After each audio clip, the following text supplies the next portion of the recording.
How is everybody doing? Strength Chat episode 86, and today I have got a very special guest for you. Today I am joined by a strength and conditioning coach who's worked at the elite level for numerous years. He's worked with Premiership rugby teams all the way to Olympic athletes. Today I am joined by Sam Portland. How are you doing? I'm good, mate. I'm good. Thanks for having me on. And that was a very, very flattering introduction. So I appreciate it. I do try. Yeah, you've done well, man. You've done well. I'm blushing. So how are you? What have you been up to? What's been going on in your world? Yeah, man. I'm good, man. I'm real good. Mate. Well, last 6 months has been a whirlwind.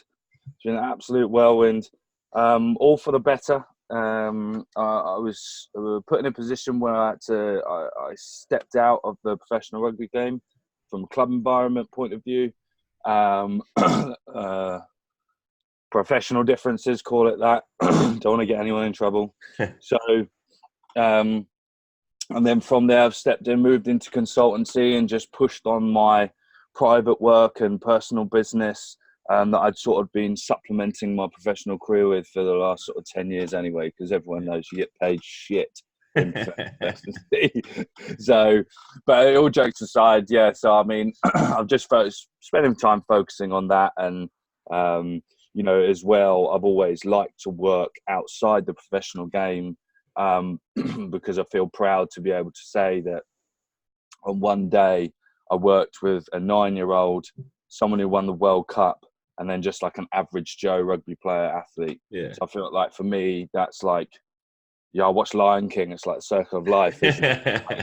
Like, being able to hit all those markers and not get caught into the weeds of just chasing badges. Yeah. And it's something really important to me because this is about elite practice and being a good person as well. Yeah. I think that's what with the coaches I work with down at the gym that I work out in Leeds, trying to have that, having somebody coming in who have maybe not done much before, but then also have an athlete coming in. I think it's it's good to see and have those contrasts, if you like, when people coming in and training. And it's important because you can learn so much. Like I learn a lot off these 9-year-old, 10-year-old kids who've got a little academy running. And they teach me a lot about coaching the older guys, the more elite guys. They teach me a lot, and it gives you a chance to reframe things and repackage things. And it's just, it's always giving back. Yeah. And as well, I think it stops you being, I know for me, it stops me being complacent. It keeps you on your toes a little bit, which is good. Absolutely, man. So for everyone listening who might not know your background or how you got to be, doing the consulting that you're doing now, just want to give a little bit of a background to yourself? Yeah, so the game changed. I broke my leg playing rugby when I was 19. And it was a shitty break. I was out for 15 months. Surgery didn't go well, and I was at the point where I was like trying to still chase contracts, so sort of getting looked at by some clubs and stuff, and it just didn't work out. And then through the process of breaking my leg, it kind of like it had this massive domino effect because when I had my surgery, I'll try and do this cliff notes as possible, but it was like, you're out of hospital, pat on the back, get on, do your work. Like my family and stuff, we weren't going to spend 300 quid, a week on physio and getting it right. And the type of guy I am, I was like, well, I'll just fucking do it myself. So, and then from there, I kind of like fell in love with the training. I was doing the research around it. I enjoyed the gym before, like everyone does. And so I just had that extension of it. Then I got put on a government-funded scheme because I was for my first year at uni and dropped out. Got gym instructor PT qualification paid for by the government, which was pretty cool. And then from there, I hadn't really realised, but I was like, oh, you can actually do this with professional athletes and you can do this like a full-time thing. And I was PTing on the side. I was like, my first client was like my mum, and I was just hustling my mates. Like, I'll train you. Come train with me. And because you need skin in the game. Yeah. At the same time, I was working full time as a landscape gardener, and then I decided to go back to university to get my degree. I was at Brunel, and then when I graduated there, I was following Jody and Guadango and all those guys, and then Guadango put on Twitter like, "Oh, there's going to be a top coach from the USA coming to America. You need to go see him." I was like, "Sweet, I'm on it." Yeah. Messaged to Guadango, got this guy's email. Turned out to be James Smith, and he was coaching 20 minutes up the road from my house. So I basically went there every day for 2 weeks and just watched him coach this kid. And then at the end of it, I was like, there's an internship come up at Wasps. And I was like, do you think I should apply for it? And he was like, yeah, absolutely. I know the guy who's doing it. I'll give you a reference. And I was like, can I take you out for dinner? And can you help me with my interview prep? And he was like, absolutely. Lo and behold, it turned out the only reason why he was in the country is because of Keir, who was the head of academy at the time. Yeah. So that connection went on in the background. And then from there, I got the internship. And then literally 18 months later, I was a first team S&C coach at Wasps because the way things moved. And then masters and all this other bits and pieces, the 2.5 years at Ealing with that challenge of trying to get to the Premiership, building a new program from scratch there. And then, and then now, stepped out. It's funny how things work, like, because that happened. And then about 8 weeks later, I got a phone call from a guy saying there's an English-based NFL player that needs someone to do his off-season prep. Do you want it? I was like, fuck yeah, let's go. and that's to be Alex Gray, who plays for the Atlanta Falcons, who's one of the pathway guys, who's now an official NFL contract. So Kenya rugby, the Sevens program there, different athletes, some people that I can't say who because clubs get told tell them off. But yeah, just trying to do good work. And the big thing that we're doing at the moment is with a lot of these, I was working with a guy and he was like, and now this is not to push myself and pump my tires up, but he was like, this is the best I've ever felt. And I was like, okay, well, all right, we've not really done a lot. We've not done much. We've just put some basics in place, and we managed the load. He was like, why don't I feel like this when I'm at my club? And I was just like, I didn't really want to say what I thought I should have said to him, aka the people that are taking care of you aren't taking care of you. I was like, so I always felt bad when I was working inside the game if my players saw someone outside of the club. Yeah. Because you're meant to take care of everyone. It's meant to all be in-house and you're not meant to do anything outside or whatever. But then when someone says that, who's a very high-profile player, it's like, well, actually, no, there is a place for this. If you're smart and if you're diligent and you take care of these people, then there's a massive place for this because it's clear that they're not getting it inside the game.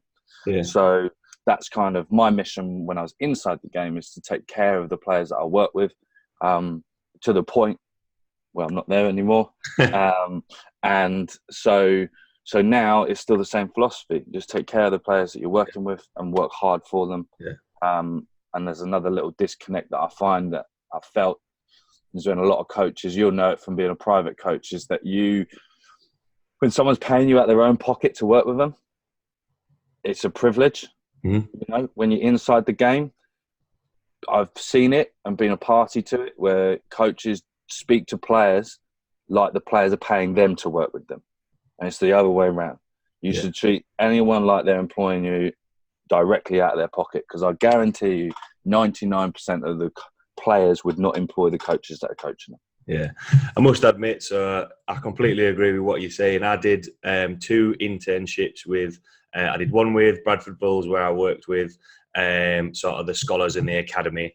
And then as I progressed, I worked a little bit with at the back end of the season, I worked a little bit with the first team.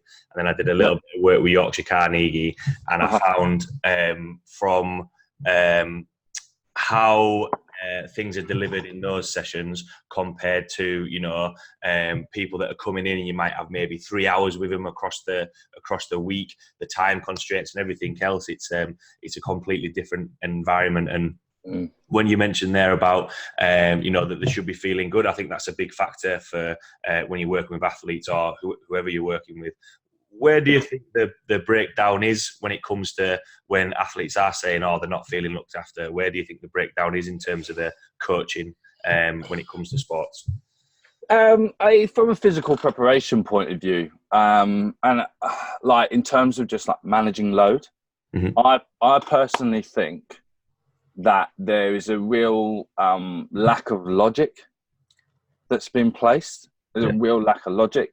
And I really think that there is unfortunately, like, so we're like, the strength and conditioning industry itself is like a teenager going through puberty, right? It's so young, and everyone's just got a raging hard on for fucking everything with a bit of perfume. So it's like, oh, there's this fucking research has come out. We got to do this. We got to do Gabbitt's acute chronic ratio because that's going to tell us someone's going to get shot within a 2-week window.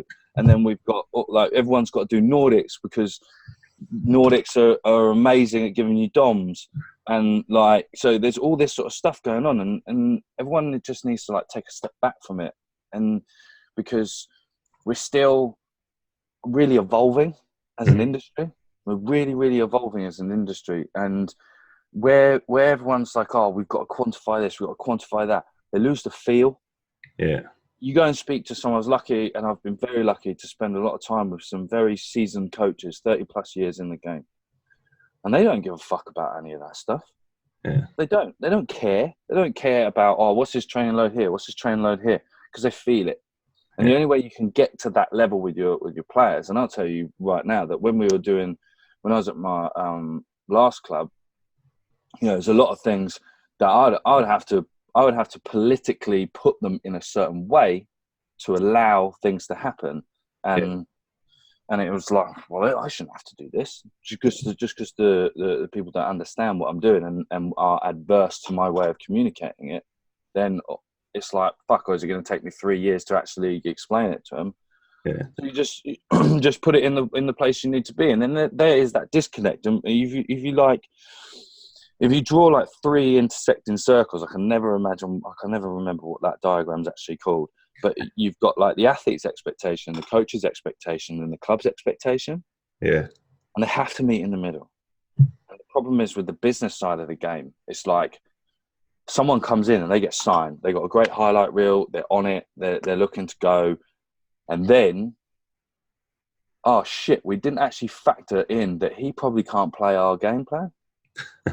Yeah. So then a year later, he's out of contract. He ain't got a club, so the athlete's expectations haven't been met by the club's expectation. And then who are they going to be? Despondent, or are they going to be? Oh, I'm raring to go. It's like you sold me. You know, do you know what I mean? You put the best perfume on, then you didn't give me a hand job. And so that's where that whole disconnect comes. And I think it's systemic within the game because it is a business as well. And having worked at Premiership and Championship level, it can be a dark place, right? Because imagine, I always say it to, like, I always think about this. It's like, imagine you've grown up wanting to do something your whole entire life, and then you get there, and all you're doing is holding the tackle bag for the other guy. Yeah. And it's like, holy fuck. Now, how do we manage that person? How do we still keep that person inspired to believe that he can be as good as he wants, when at the same time you've got to have technically strong, robust, competent coaches? Because I believe that we're just in a place where I probably know 5 like good level technical coaches that get players better. Yeah. The rest organise. It's like, you're at this level, so just do this. But then what about how? Then it's like, oh, we got to drive the standards of this team. Well, coach the fucking players and make them better. Make your life harder by making everyone better and doing your job. Yeah. And then that's where you kind of get that disconnect and that psychology of feeling wanted, feeling loved, belonging. Yeah. You know, I feel I can do that. I did that more with 2 weeks with the bloody Kenyan rugby teams, and I was able to do it in 8 years because of other politics and bits and pieces. But if you remove that disconnect and remove that kind of like, I think some of it's really disingenuous, because you tell them what they want, you tell them what they want to hear to get them signed on the dotted line, and then you can do what you want with them. And then, so I never went into rugby meetings I barely did a match day when I was coaching, because me as a coach, my job is not to applaud the players when they win or pat them on the back when they lose. Yeah. My job as a coach is to operate within that Monday to Friday and get the best out of that person and get the best out of what they do. So why do I want to go after we've lost 50-0 or something, go sit in a meeting and get my arse shouted at? Like, it's not my fucking fault. I didn't do it. We're all part of the cause. However, you're shouting at players because they didn't do what you told them to do, but maybe you should have taught them how to do it. Yeah, that's a good way of looking at it. It's square pegs in square holes. Everyone's got to do their own role. And there's he works with a lad. He doesn't work in the gym anymore now. He's actually over at Huddersfield Giants, and yeah, he'll work through sort of his process and try, get him stronger, get him faster, all this sort of stuff. But at the start of the season, there was quite a few injuries, and it was there were some of their better players, but his hands were tied because the physio was then taking care of that. So it's not sort of why aren't these players getting back? It's like, look, it's not. You've got to think about whose role it is. So yeah, I think that's a good way of looking. For sure. I tend to go on tangents as well. You can see how my brain works. I don't mind a tangent. It's absolutely fine. It makes it more interesting. Yeah. My brain just like fucking bounces everywhere when I'm talking. It's like, oh, that's something. We'll pull that in because that makes sense. So let's see how many tangents we can get on this one. Let's fucking go. I'm starting to tally, mate. So obviously you mentioned there about a couple of athletes that you worked with and saying, look, I'm feeling really good. And you mentioned that we've just done sort of the basics, if you like. Now, sometimes, whether it be, people that are amateurs and play at a decent, maybe semi-professional level, or, even at the top end, and they've just got this sort of, raw power and raw speed. When it comes to actually dialing that back in, it's just like small little cues or working on technique. How do you sort of bring someone who's got that raw speed, that raw strength, and sort of get them back in to make it even better? Because sometimes, like you said there about, they're already fast, they're already strong, let's just leave them. We don't need to work on anything. Sort of, what are your thoughts on that? How would you address that? Well, there's a couple of schools of thoughts, and it all depends on the person who's standing in front of you. Yeah. So there's a couple of ways where I've done it, where it's like, no, you're fucking good. You're really fucking good. However, you seen this tape? You seen that? Do you know, so I'm big educator. Big educator. Yeah. Teach the bloke to fish, man. And then, so I'd be like, well, our technical models, don't you? Like, yeah. Does that look like our technical model? No. GPS says you ran real fast. What if we put you a little bit better in the right positions? Probably going to run a little bit faster. Yeah. And if you're not going to run a little bit faster, you're going to be safer. And this is the thing. But then also, you've got guys that you can go head on and you hit them with ego straight away. Like, you fill that ego up, that bucket up as much as you can. Yeah. And then, and I'll always try and recognize this within the first couple of weeks working with, especially a group, in the first few sessions with an individual, how their sort of brain ticks, how they're wired. Because not all athletes are type A as well. Not all athletes are type A personality. A lot of them are type B, but just pretend to be type A's, and because you're put into that dog eat dog environment. Yeah. But I'll also be like, on the flip side, all it takes is a quiet conversation in the corridor. And again, like I believe in the shit sandwich. Just stack it and pack it.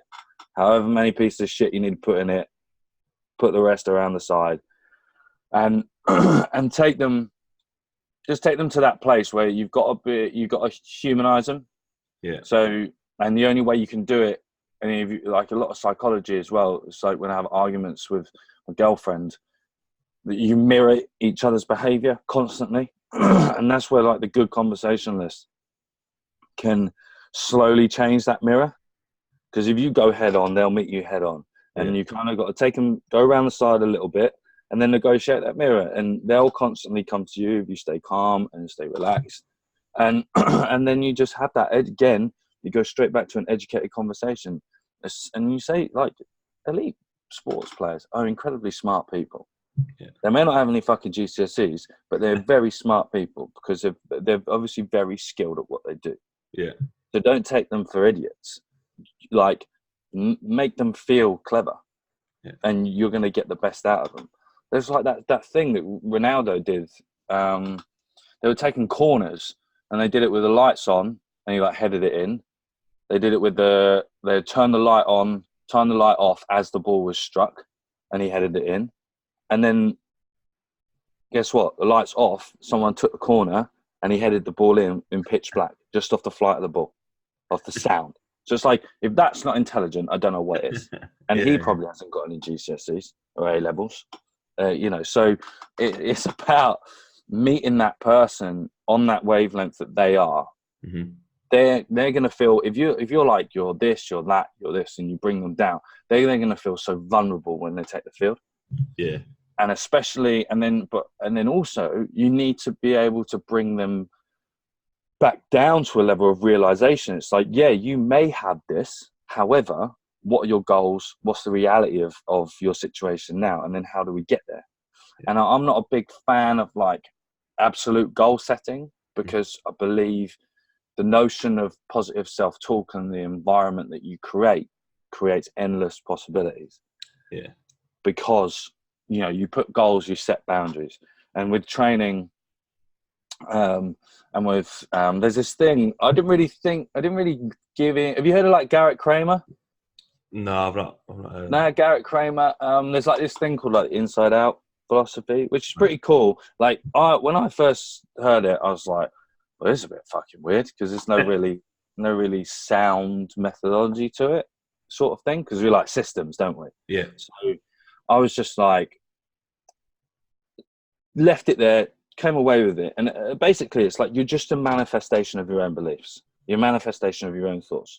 So say if I want to squat 200 kilos, I'm going to manifest that, and that's it. Yeah. Wherever if I just keep squatting and keep working, it's a very it's an open argument then. Yeah. And you just keep doing it. And if you have that on a daily process, you're going to do well. Yeah. Like, I got this picture of me as a 13-year-old, like skinny guy. I'm going to put it up on tomorrow. And it's like, that guy, when I was young, was like, believed I had to do things to be a certain person. Yeah. The guy on the right just has to believe in himself to be whoever he wants to be. Yeah. And that's that coaching process. And that's what you got to put into your athletes. It's like, I don't care what you do. I want you to be who you need to be to do the next bit, if that makes sense. Yeah. Yeah, it's a good way of thinking about it, because I think, when you're saying there about the 200 squat, people can get that in their head and then, oh, well, I've got that now, so that's it. Yeah. Whereas, speaking with the people that I'll work with, and if they're coming in, it's like, right, want to get faster, or you want to get stronger, especially with one of the other coaches that I work with as well. It's just a case of, right, let's see where it goes. Let's keep pushing on from here. Instead of just saying, right, we're going to get this time. This is the time that we're going to work for on speed. And then once it's gotten there, it's a little bit like, oh, well, what's next now then? Rather than just being like, right. And that's why I sort of asked the question on, when people come in and they've got that, they already know they're fast. So you don't want to put, or you already know that they're strong. You don't want to put any limitations on that. It's just, right, like let's dial it in a little bit more. And I completely agree when you say about educating them, because sometimes, especially, so we'll have a couple of people that'll come from their clubs and train at the gym, and we want them to take it back to their clubs and be like, look, this is what we're doing. For people that obviously you mentioned there about taking them for a chat and being like, look, this is what we're going to aim for to get a little bit faster. Is there any, if they don't, that doesn't click with a conversation, is there any sort of cues or changes in the program, if you like, that you would change to allow them to, improve? Yeah, so I think it depends on the problem that they're facing in their training. So if you don't see, or if it's their, are they lacking force in their sprint? Are they lacking ground contact stiffness? What are we missing? And that will then change the way that you want to do things. And with sort of like the speed stuff, as you point it out, you film it, talk about it, but then also at the same time, you have to be able to let go of it. Yeah. Because at the same time, if you're expecting them to just be like, oh, okay, yeah, cool, we'll just do that, like straight off the bat, you're just naive, because they're not going to. And then what you have to do is you just have to you just give it to them, let them marinate, marinate, and just see. And then then because you're smarter than them at what they need. You're smarter than them, and that's, you've always got that in your back pocket.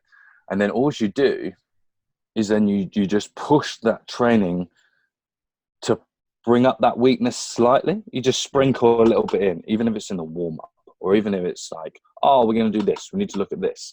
So, and everyone's going to do this. And you put it in, and then you just revisit that conversation in terms of technical cues or whatever. And then I always do you remember what we spoke about? Yeah. And the reason why I say it like that is that what that does, it takes them straight back to that place. Yeah.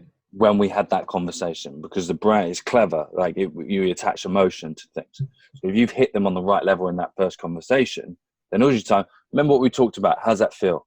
And they'll be like, oh, okay. And then they start reliving it, and then they put it back into the session. And it's like, and then you start seeing some growth. But it all starts back from that fundamental, how you communicate with that person. Yeah. Like, I don't scream, I don't shout. I do when I have to. Yeah. Like, I could trust my players that they can do their gym work without me in the gym, and they're responsible. Yeah. They can do a lot of things without me. Like, I would go into one of my gym sessions and I wouldn't say a word for the whole thing. I'd just sit and watch, and they would do it all. They would do their field warm-ups on their own, and I'd just watch and observe. And that's at a point where I know that I've got these players and they trust me, because I don't have to tell them what to do anymore. Yeah. They believe. And from there, when you're observing, you can drop in and out and do more improves. Because I must admit, one thing that I have learned the more I have been coaching, I speak less now than what I did right at the start. I'll be honest, I must have spoken for probably the full hour session, and people will be stood there going, are we going to do any training? No, let me tell you about this, tell you about this is why we're doing this, instead of, okay, this is what we're going to start off with, off you go, and then watch, listen, and then jump keep in. Building it through. Like, I'm a big concurrent coach, so in all the speed work and whatever I do, depending on time and place, it's like, if you want to put them in their frontal brain, like your information heavy, if you want to take them out, you put them in their reptilian, fun, change the conversation. So I will play with that concept depending on what I need. Sometimes I really need them thinking. You have to. But there's all these notions of, like, there was that thing that got put out about, it takes 400 repetitions to create a new synapse in deliberate practice or something, whereas in play it can take up to 20 repetitions. Right. That gets blown out of fucking proportion, because context is everything. Right. Do you think that just by running in a straight line and playing tag is going to make you a better sprinter than deliberately practicing sprinting? It's the complexity of the task which solves the problem. And you need to be able to, especially in a team sport environment, especially as a coach like this, if they're doing their session, you're doing your speed session with you, and then you just spend time like running concepts of play, and then they go to training the following day, and then all they're doing is play. All they're doing is reinforcing the same movements and reinforcing the same patterns. And yes, you can do some scenario-based work and some arc runs and all those sorts of things, but at the same time, you have to be able to, like you said, speak less, take your foot off the pedal, understand the why and where, and then implement, because I guarantee you, deliberate practice with a lot of these athletes is going to do a hell of a lot more fucking damage than play. They're going to get better by practicing with high intent. Yeah. Why do you think the fastest people in the world deliberately practice sprinting? Yeah, absolutely. Yeah. So good point to look at. With just on that, with sort of obviously on about sprinting, is there a point where you can get sort of too focused on sort of the mechanics of sprinting and everything behind it, as opposed, because obviously you've said there about if you just focus on the play, on the game side of things, can it swing the other way and you can focus too much on the sprinting side of things? Yeah. So like if you take the concept of motor skill acquisition, right, and everything transfers till it doesn't. Right. So you got that inverted U hypothesis. Yeah. Okay. Now, what we want to do is be able to maximize that lower left side of that inverted U as much as possible.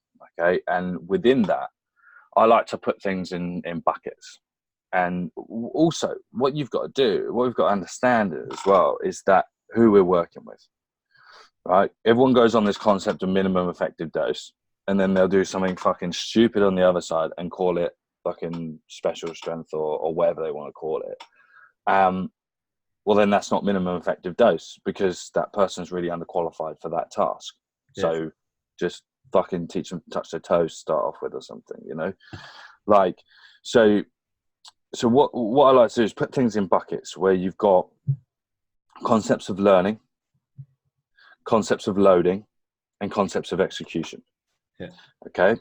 So, and within all of those, if you have all your progressions and regressions written out for acceleration, max velocity, change of direction, however you want, even your sequence of specificity of exercise within the weight room, if you have all those working, then it's really easy to move through them quickly, but it's also really easy to undulate and drip feed them all through. Because what I want to be able to do is if my guys can't A skip, can't pogo, can't B skip, can't create stiffness, can't pick up their foot arches or whatever, then there's no point in me going to execution. There's no point. And because the reason why, and these people say drills don't transfer, well, they do. They do to a really underqualified athlete, which a lot of team sport athletes are. They really do. And then when they don't, what they do is become a discrete means of plyometrics. You can get lots of loading through, okay, and they become a potentiation method. So when you take that and you take that concept, it really simplifies. If you imagine these things just moving through these buckets like that, and then when you first start with that athlete, what you're looking to do is you look to teach them and load them. Yeah, teach them and load them safely, and then allow them to execute. Because that execution will come via another means. Yeah. And it's happened over and over again when you're doing all the deliberate, you're learning, you're concentrating, you're developing specific force, you're loading it as well, which is the most important thing. And I think a really misconstrued concept in speed is obviously the misunderstanding the fact that every step is a rep, not every run being a rep. Yeah. And then people chasing 90% all the time. It's like you don't squat at 90%. So why do you want to tickle the balls of the nervous system with higher levels of force at 90% all the time? So your loading parameters are really crucial. And then all you do is just let it take care of itself, because it's about creating a really strong, solid foundation of technical model. Because yes, you can make drastic changes within 30 minutes of mechanical models, and they can get it, they can rep it. But they need to be able to stabilize and adapt with it. They need to be able to home it. So it's like, say if you've got drill 1, 2, 3. Right, you get really good at 1, sprinkle in 2, a little bit of 3. Then you just progress on, but you never let go of 1. Yeah. Because you always stay on 1, because 1 is what is going to set up 2 and what delivers to 3. And then you put velocity on it. And then also, again, if you think about it, you've ever had this, I've had this a few times. Someone hits a PB, or they hit, we've been doing some work, And the first 2 steps are just fucking firing. They are lit up and they are moving. Steps 3, 4, 5, 6, 7, 8 all go to shit because they're now moving at a much faster speed. Yeah. So their brain has to renegotiate all those limb movements, all those segments again and again and again. So what do you have to do? You have to go right back to 1, 2, 3, 4, and build it up and keep going, because that's the way that you're going to progressively increase speed, is by increasing and maximizing the bandwidth for error between every step of the movement, every step of the movement. So therefore, I really don't see, like I've got to a couple of points with athletes now that I'm lucky enough of speaking to Jonas and a few others about the next level of my evolution, because cleaning up mechanics and doing some sophisticated, like simple loading can get you quite far. But then it's that next level that you want to take it to. And I just feel that with a lot of athletes that you can never go too far to the deliberate practice side, because if you're doing your job and they're getting faster, then they have to keep deliberately practicing. Yeah. And then just let them play their game. Yeah, I think like what you said there, sometimes with systems, you always want to progress along all the time, but you've still got to go back. Sometimes just, like what you mentioned about either adding it in the warm up or, having it a little part of it, rather than, not forgetting the first stage, if you like. Because I think it's sometimes too easy to be like, oh, well, we've done this, right? Let's move straight on to the next one. Let's move it across, rather than forgetting, right? Okay, we still need to, like I said, go back to that first one. Obviously, from the chatting about speed there, I know for me, the strength stuff, I really love, but the speed side of things, I think that's where sometimes coaches are a little bit scared of, to get people faster, just because it's easier to stay in the weight room or just go out onto the field and, like you say, just do sprints after time or do some play or wherever it is. Yep. Where do you think the lack of information, or why sometimes that with teams they might just get their players bigger and stronger, but obviously they're lacking a little bit of speed? Where do you think the breakdown is in coaches looking to get their athletes faster? Because it's easier to validate general metrics.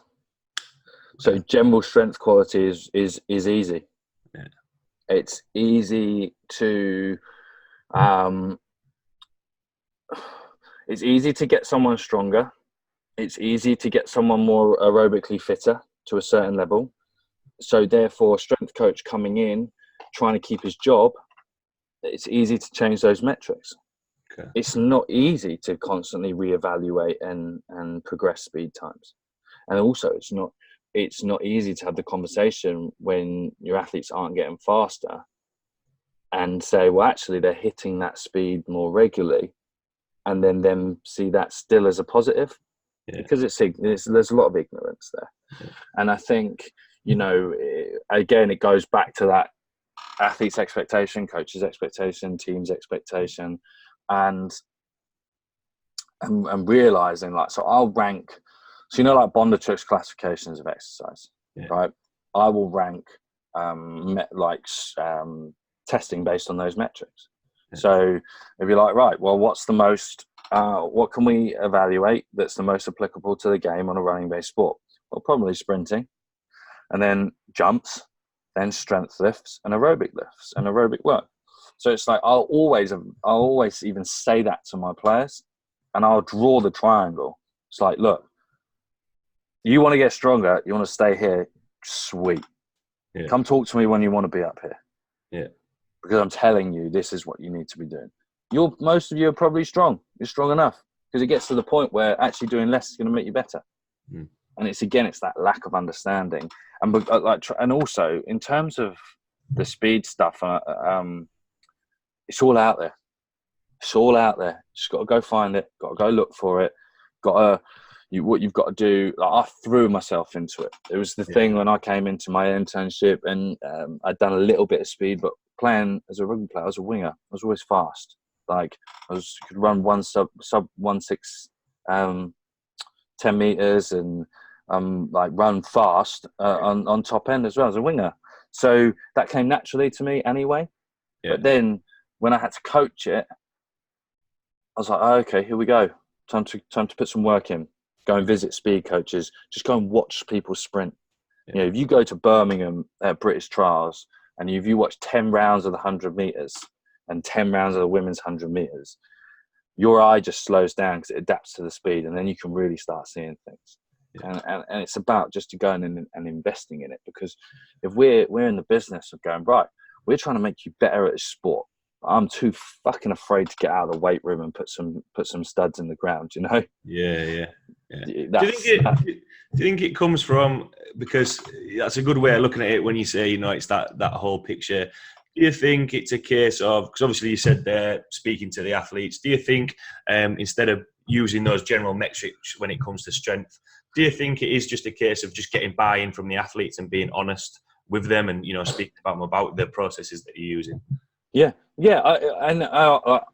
Like, it's quite interesting if you put it like that as well. It's like, okay, so I'm trying to convince someone I've got their best interests at heart, but I'm not actually going to explain what I'm going to do. Yeah.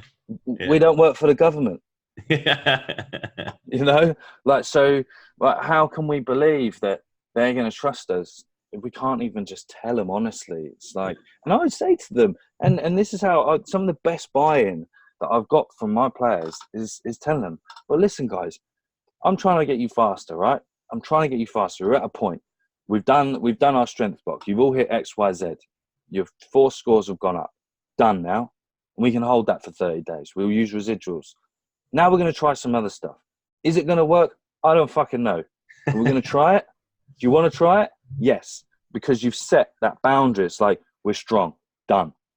You know, I had a guy split squat 150 kilos for 5 reps fast. Strong enough. Yeah. 1.5 times body weight per leg fast. Yeah. I was like, all right, mate. Well, why don't we start chasing plus 9.9 meters per second now instead? You know, yeah, coach, I think that's good. Why don't we start putting that force into the ground quicker? Because it's all about time constraint task, isn't it? So, and then going down that road with them and then starting to explain all those concepts, and they're smart guys. And then they'll believe that you've done your homework. You've got this stuff in place. And you also can show a bit of humility. It's like, this is a fucking experiment. We're going to try this because I've not done it in this way before, but this is the way that we have to do it. Yeah. And then we'll see what happens. Yeah. Give me 3 weeks. I'm not going to make you worse because you're still going to keep tapping on that strength. And if you believe strength's going to be the thing that's going to change you, then that's fine. We'll keep doing it. Yeah. However, we're going to go down this road. We're going to be a bit more specific. We're going to peak. And then that comes into the argument of coaches not knowing how to sequentially progress their exercises to get towards higher means and motor tasks. So it's like, I was thinking for ages, like, why, like, when do I progress? Why do I progress? How do I progress? Well, the thing is, you have to progress in a timely manner all the time in relation to the key event. So you're not going to waste adaptation on progressing too fast, because people are like inter versus intramuscular coordination, 90%, size principle, all that sort of stuff. Yeah. But I don't want to activate that slowly. Yeah. I need to activate it fast. So say I've got like 100 kilo back squat and I progress through my ballistic continuum, my speed strength continuum, and then we've now turned that 100 kilo max into a 130 max, and we're now pushing 100 kilos at 0.2, 0.3 meters per second faster under the bar and producing more power there. They're jumping higher, and then they've got an opportunity to sprint faster. And then that strength score becomes fucking useless because it means nothing. Because all it does is it just serves it up. It just puts it in a position to do the next bit. You know, no one gives a fuck about the guy that chops the onions for the soup. Do you know what I mean? Yeah, no one does. No one does. Yeah. He doesn't, you know, Gordon Ramsay's there, Jamie Oliver's here, you know, Marco Pierre White. He's the badass motherfucker. He's the one. I've just got an image. Why I'm laughing is I've got a mate who is actually he's just starting out as a chef, and I can just imagine listening and chopping onions, just being like, "Oh God, no one cares about me." But one day, one day he'll be writing a recipe. So. Absolutely, that's a good way of looking at it. There's I've been looking forward to chatting with you when I sent the email. I think there's a lot of good points there. Why I wanted to chat to you about it. From the topics that we've covered there, what would be the take-home points or words of wisdom that you would like to say for either athletes who are looking to work with coaches or coaches who maybe want to look at getting involved in a little bit of speed or are trying to develop? Okay, so advice. Be a reductionist. It's the best and most powerful thing you can do, because if you become a reductionist, you can start seeing things for what they are. Yeah. Because there's a lot of Wizard of Oz, they're behind the curtain with a lot of this sort of stuff, and if you just take things for their key component parts, you're going to go a real long way. Yeah. And within that, what that does is it will humble you, because you'll realize what you don't know. Yeah. And you need to have a good foundation of knowledge to be able to start applying it. Just like strength is relative to progression of speed. You can start putting things in context. And when you can simply progress things from a basic strength program to additional velocity work, basic strength mechanics and speed, when you can start systematizing that and kind of like progressing it and spend some time with athletes, you'll really see it's very simple and it's very easy to get really good change. And what you don't want to be able to do is be in the position where you're frustrating yourself because you are trying to apply the latest and greatest thing, like Bosch drills or whatever, to which I actually personally don't use those drills because I don't need to. Because when you reduce it all down, you'll get into the point where you can make so much change. And people say enjoy the process. And when I say enjoy the process, enjoy knowing that you know what's coming next, and enjoy knowing that you've got sound progression in place that's going to allow it to happen. And when you're looking at speed, if someone's getting better, don't rush them to get better faster. Allow them to progress at their own rate, stabilize at that rate. And then if you are timing stuff and you are tracking stuff, which a lot of coaches don't do, invest in a jump mat, 180 quid. Invest, if you can, get something that will time speed. Buy the My Sprint app, buy Coach's Eye, and you can time sprints that way. Yeah. Start objectifying these metrics and start actually looking at it. And then when things start going up, again with progression, if you get progression, like Charlie Francis, if you hit a PB, day is done. Have the confidence to send someone home. But then also when you come back, don't expect them to do it again. Expect them to be 10% off of it. And then hit and just mellow out there. And then wait. And just wait and see what happens. Because if you go right back to being able to put things together in a sequential order, organize it, adjust the loads appropriately, then something's going to happen. Yeah. And if they take a dip, then you take a rest. You put a bit more juice back into the system, they may get a little bit better. But don't change and chase too much complexity or specificity when putting one foot in front of the other under varying loads is going to be a lot. Yeah, comes back. You said at the start of the chat, comes around sort of full circle, like the Lion King. Care about your athletes, make them feel good, instead of trying to rush them through. And because you don't want them, getting injured or anything else happen or slowing down or whatever it may be. A really, really interesting chat. Really enjoyed it.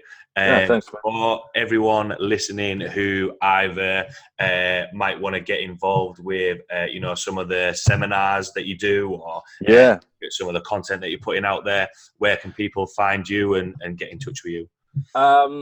You can add me on Facebook, Sam Portland, and then I've got my page on Facebook, but quite heavily active on Instagram. Coach_Sportland. Yeah, and I'm running. Mate, this year's been fucking nuts. Like I've done. I go to Belfast this weekend to do a speed workshop. I've hosted 5 seminars this year on my own, alone. Yeah. Presented I've seen a few that you've shared, and it seems that you're flitting about all over the place, which will keep you out of trouble. Yeah, no, we're doing good things, and it's a different way of coaching now. I'm not coaching athletes full time all the time, but I'm coaching the right people at the right time, and I'm coaching coaches to do better. Yeah. And it's all about impact for me now. And I mean, like I've got 2 more coming up in London to be announced. One with a speed twist on it, but then one with an athlete health in mind. So return to play, return to performance, couch assessments, basic assessments for the strength and conditioning coaches. My website is coachsportland.co.uk. I always say to anyone, I'm happy to pick up the phone to anyone. If anyone wants to talk to me about shit, just go through my website. There's like a booking link that you can book in and have a chat with me, because I laugh at myself, but I'm trying to be the Jerry Maguire of strength and conditioning, and I just want to keep going through that and delivering that fundamental process of trying to make things better. As corny as it sounds, but you can't change the system inside it. You have to be outside it. So long may that continue. I got athlete consultancy thing as well. So if there's athletes out there, if they're not coached by you, they can be coached by me, and all sorts. So yeah, you'll find it all there. Absolutely awesome. For everyone listening, 100% look at what Sam's doing out there. Some really, really good stuff. Thanks a lot for taking the time to chat with me, Sam. Really, really enjoyed it. It was good. Thanks to everyone listening, and I will see you all next week.